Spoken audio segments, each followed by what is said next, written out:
Jonas, l'artiste, est de retour de toute manière And hello everyone. You sadly missed the dance in the chair. Yeah, we can still dance a little bit, but that intro music was brought to you by Leftist today. That actually was one of their new songs, Glory. So to listen to that full song, head over to rawartist.com/leftist for more information. And you can maybe do a little chair dance or like in the car dance. Yeah, that's my favorite. It's very lively. Yeah. I loved it too. So I'm host Meghan Jones and welcome to today's episode of Industry Exchange. We are actually speaking with the CEO and founder, Heidi Luerra, an oldie but a goodie friend of mine for forever, it feels like. I'm calling me old is what is happening. So if you've been following Raw, which I'm sure you have, which is why you've tuned in, all over Instagram we've been sharing that you actually released a book this last week. I did. It's titled The Work of Art, and it is a no-nonsense field guide for all you creative entrepreneurs out there. So, Ms. Heidi. Yes. Tell me about this book. Share with us about it. Sure. It's a no-nonsense field guide for creative entrepreneurs. And I've worked with artists for almost 20 years, and being a creative and an entrepreneur myself, I felt that it was kind of important at this point, with all the stuff I was swirling around in my brain, to put it down on paper. I've seen a lot of artists, through working with them and being one myself, make a lot of tiny mistakes that if only, slightly tweaked could probably change the trajectory of their career. So I wrote a book about the work that it takes and all of the different things that you have to master and tackle as you go through a creative career, because it's completely sustainable. Yeah. It's a sustainable career choice as long as you're making the right decision. So that was the motivation behind it. Also, why now though? Like, what was the thing? Because this has been kind of ongoing for such a long time. And I know. I think it is a combination of a couple of things. First, Raw's 10th year is this year, so I felt like that was a really important milestone. Yeah. Also, I think just the fact that after 10 years, I finally have a little bit more of a 9-to-5 schedule. You survived. Yeah, you survived 10 years of. I think that's it too, in the right? entrepreneurship. Absolutely. So I think it was a combination of all those things. I've always been a person that enjoyed writing and liked writing since I was a kid. So I always felt like this is maybe something I would do one day. And I'm not a really big fiction person. Sorry, Harry Potter fan. I read a lot of controversial. I know. I like the movies. But I'm not a big fiction person. I'm a non-fiction person. I like to learn from real life experiences, personally. So, and I've read a lot of business books in my time and a lot of creative arts books as well. And I think ultimately what a lot of them kind of lack is like real down-to-earth facts and information. Like there's not, when I'm reading these books, they're not as tactical, or they're more like, you're creative and here's how to be more creative. Right. I don't think our community has an issue being creative. I think that if anything, we need the business side of our work. And I feel like I've arrived at my personal, through my personal journey, through a lot of messy mistakes. So I felt like I could write a book so that other people don't have to do those things. Please don't make these same mistakes. Make better choices. Yeah. So is that what you're hoping readers are going to take away from this? Absolutely. I want artists to understand how powerful they are to change society, to challenge the norm, to impact change overall. And I think that you can only really do that long term if you're doing the right things to sustain yourself as a creative as well. Like you have to feed yourself in order to keep your creative practice going. So it's a balance between those two things. And so with that balance, I think it's really important that somebody has a guide. And I didn't ever personally find one. Like I wish I had this book when I was starting out. It would have saved me a lot of pain and pressure. Yeah. But yeah. So where, for those that would like to read it, all of you out there definitely want to read this. Where can they find it? It's on Amazon. It is on barnesandnoble.com. I just saw it's on Target.com. Oh, Crazy. right. But Amazon's probably the fastest as far as shipping goes. Also, just about a couple of hours ago, the Audible book launched. So I do have an audio version, which was very painful. For all those people who listen to podcasts and listen to. Yes, that is also on Amazon right now, as That's of awesome. just a couple of hours ago. So, Very cool. yeah. So paperback, ebook, and audio. In your Kindle, in your phone, and wherever Yeah. you can get it. Okay, awesome. So for those that aren't familiar, aren't savvy on this special CEO here, your experience as a fashion designer and business owner, but you also feature 15 other creatives in the book. Is that right? Yes. Some of them are raw artists and some of them are not, but there are 15 creative entrepreneurs that I have personally worked with over my tenure as a creative entrepreneur myself, that all kind of provide some lessons and some insight into their own journeys. So I have very shortened, abridged versions of their journeys. But it was really interesting when I was writing the book. I wrote the whole thing and then I went and interviewed the artists, and so much of what I had written they were echoing back to me, and so there was all these common threads between their stories that I found really interesting, and I think a lot of readers in the creative field will totally resonate rather than like be thankful like, oh my god, I'm not alone, you know. And more like how self-confirming for you too, right? Oh, where yeah. it's like, oh, okay, good to know. I'm launching this baby out into the world. And Yeah, like, all I'm these not people, crazy. Yeah. This is really what happens. This is really what happened. So can you share any of those memorable stories maybe with artists you interviewed? You know, I won't give away. Right, because we're going to read it or but I'll Kindle say it. there was the common threads that I saw between all of them were every single artist had a period that they like severely sacrificed. They essentially either did lockdown and create time, including myself for a period of time where you just basically hibernate and you're like, okay, shutting out the rest of the world. Yeah. I have, I have to focus on this for a period of time. So I saw a lot of their stories had to do with that. They all had a point where they fell down and failed. Sometimes really severely, including myself. And sometimes, just little bumps in the road, which are part of the creative journey.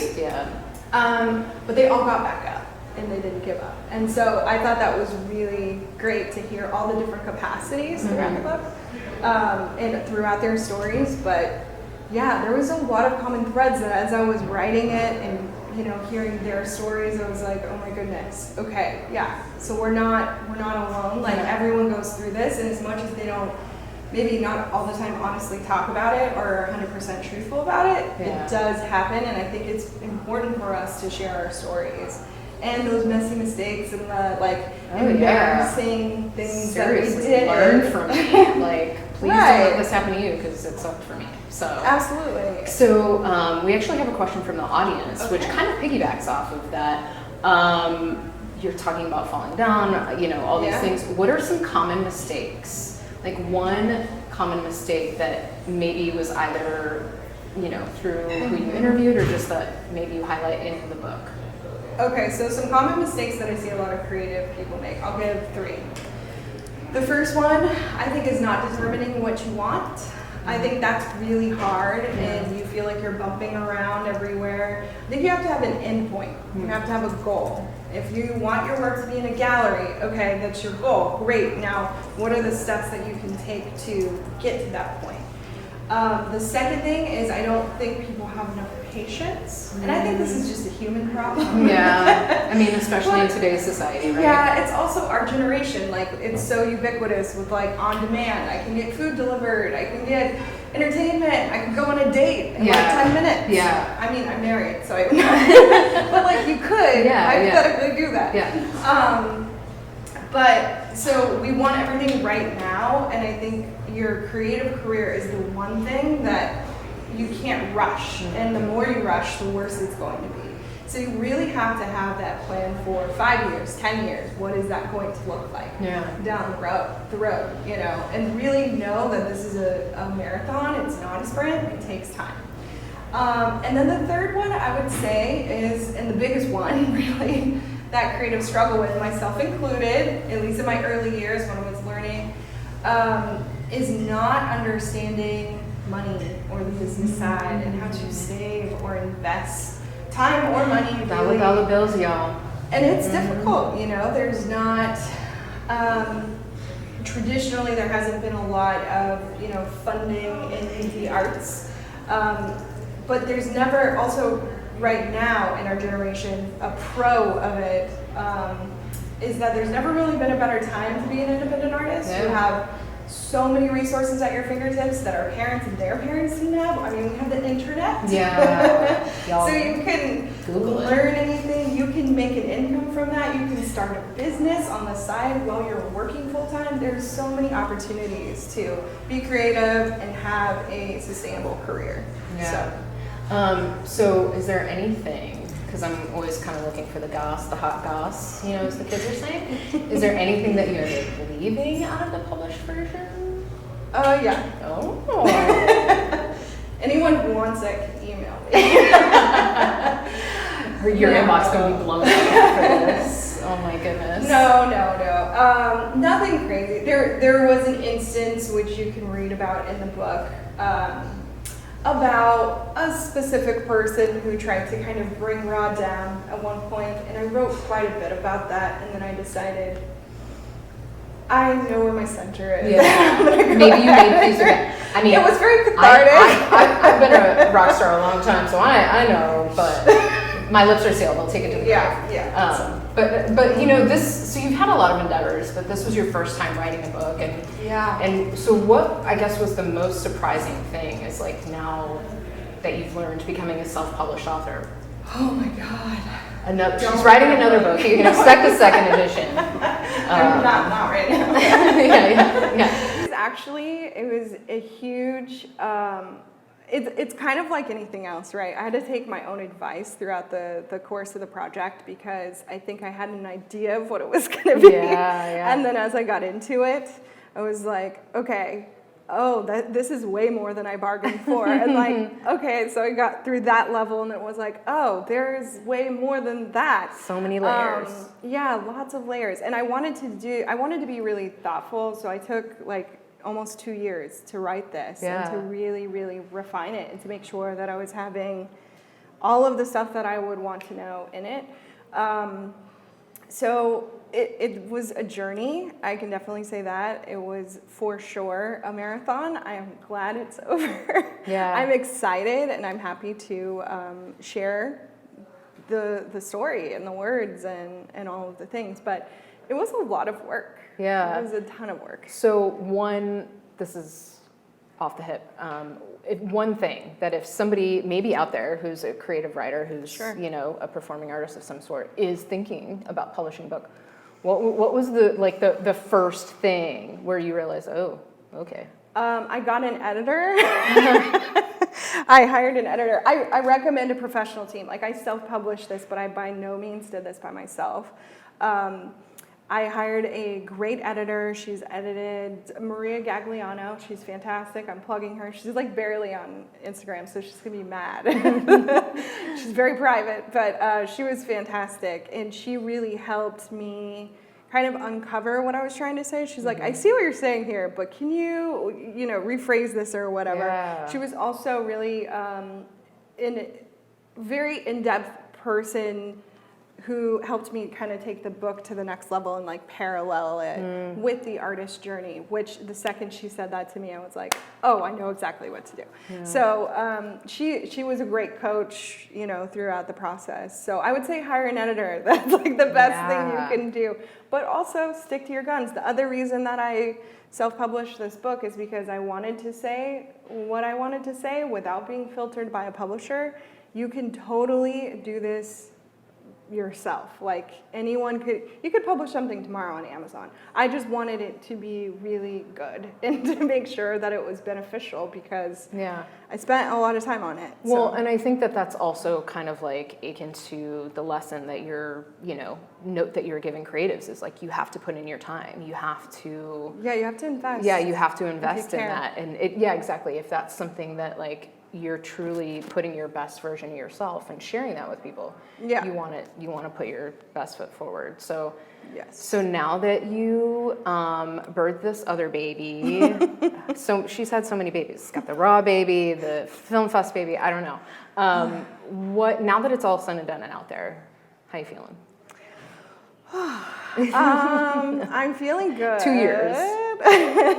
Yeah, I mean, throughout the process, I have definitely had like the artist feels. Yeah. It's been like up and down.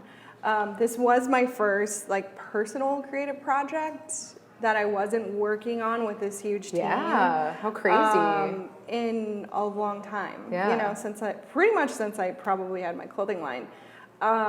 So yeah, I've had all the feels. I've had the self-doubt, like lows, where I was like, oh, who cares? I'm just gonna throw this in a fire pit, like, and then I've had, days where I'm like, no, this is good, like this is needed. Yeah. And then I've had days where I'm like, oh my God, everyone is gonna be looking at me and judging me. Oh my God, people are gonna read this. And then I'm like, oh, I don't care. Yeah. It's run the gamut. But right now I feel good. I feel like I've gotten some really great feedback so far. So those of you guys who have already purchased it and are reading it right now, thank you.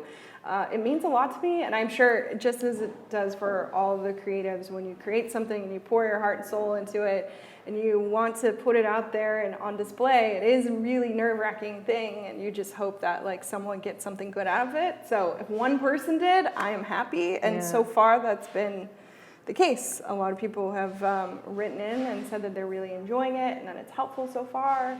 That's amazing. Yeah. That's, again, what a validating feeling where it's you're like, okay, really helpful. That wasn't in vain. Yeah, exactly. And it makes not only for if you're watching this and are just like a fan of art or anything like this also makes a great gift. Yes. Yeah, it is. That time is coming. So definitely check that out for that. We have another question from the audience. How long did it take to build your team? I'm assuming that, That's the Raw team? Yeah. I'm assuming it's Raw team and not the book team. Or related to the book. We're not really sure. But both. Let's answer that. So with the Raw team, it's taken 10 years. Yeah.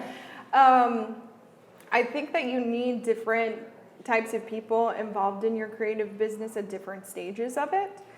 When you're first starting, you probably maybe want a partner or you maybe need contractors, but I highly recommend trying to self-educate as much as possible because investing in other people and paychecks is very expensive over time, so you gotta be careful.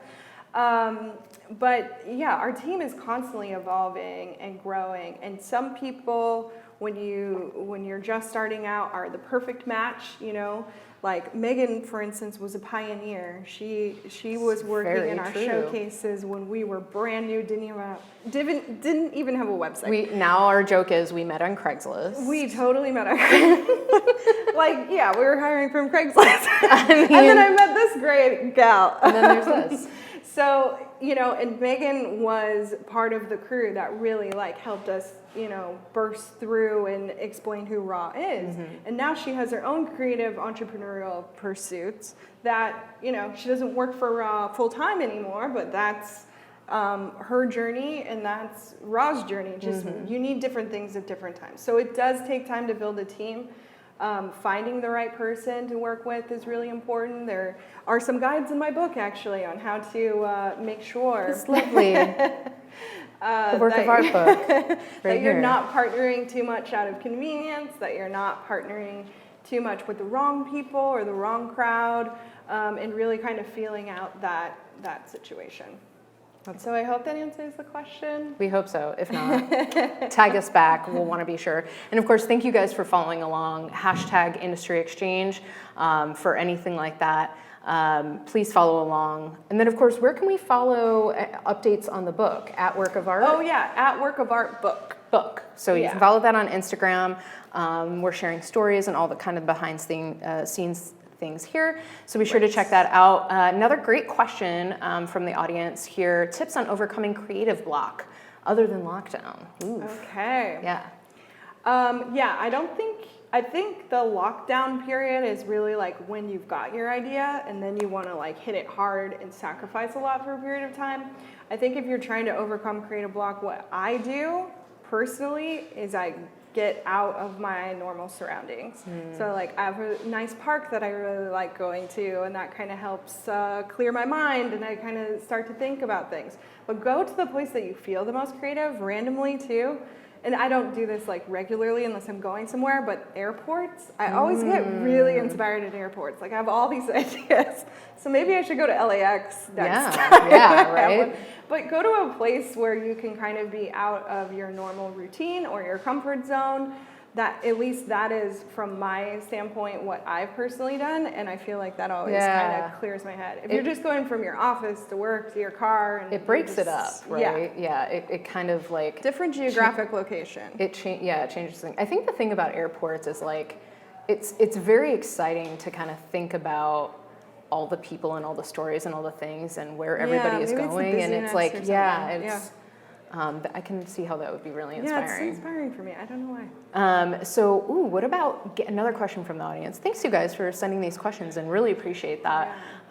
Gaining courage. Ooh, that's a big one. Yeah.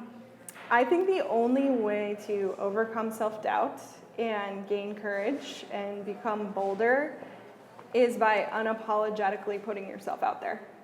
And I know it's really scary, but you have to take that first step. And push whatever you're creating out there in the world. I think the more that you share it and put it on display, the more that begets confidence. At least, again, I can only speak from my personal experience. Yeah.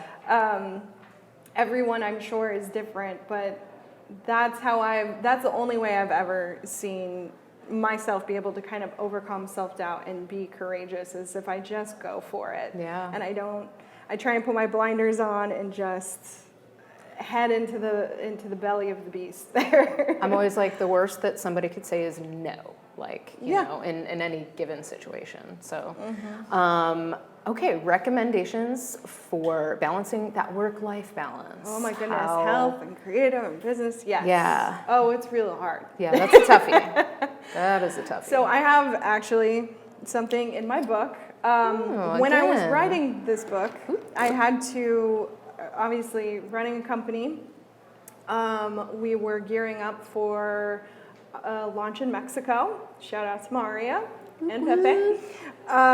We were redoing our entire website. We were doing a brand redesign. We were launching an app. We did so many things that's at work. I also got married and had a honeymoon and was writing this. So I created what I call a beast mode balance schedule. Whoa. And this sounds crazy, but I have it in here.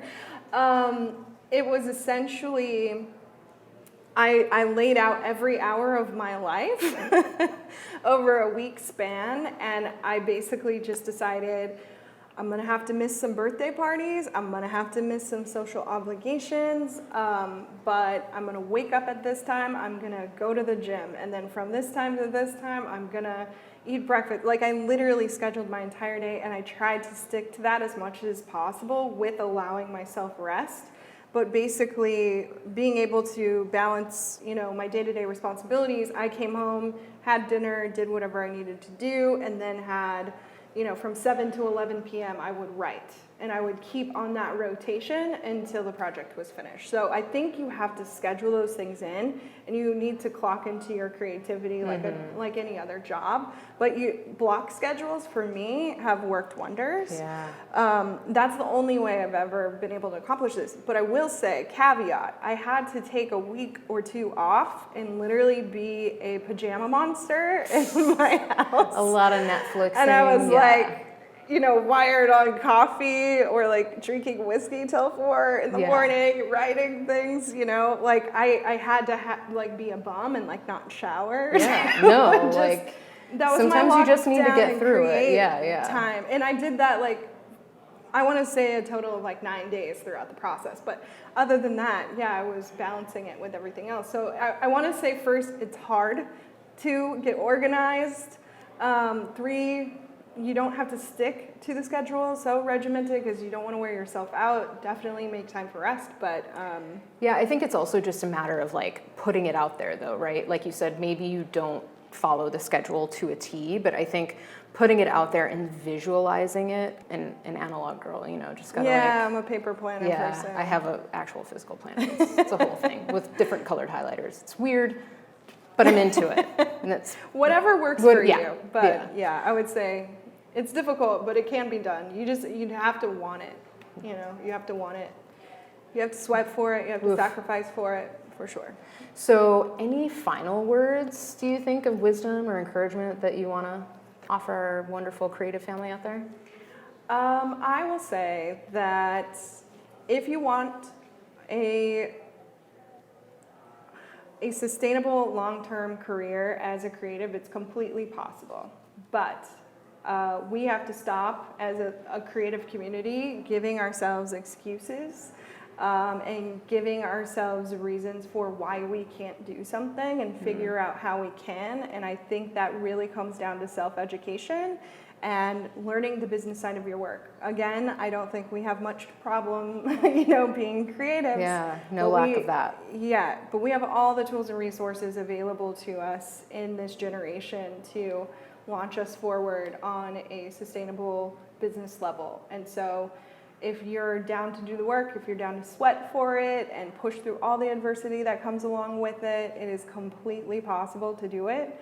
And maybe buy my book, it'll help. Maybe buy my book. If you want to. I think they are definitely going to want to. So if you guys are looking for more tips and teachings from creative entrepreneurs who've risen up through the ranks, definitely pick up a copy of this. It's the work of art. It's on Amazon.com, BarnesandNoble.com, Apple Books.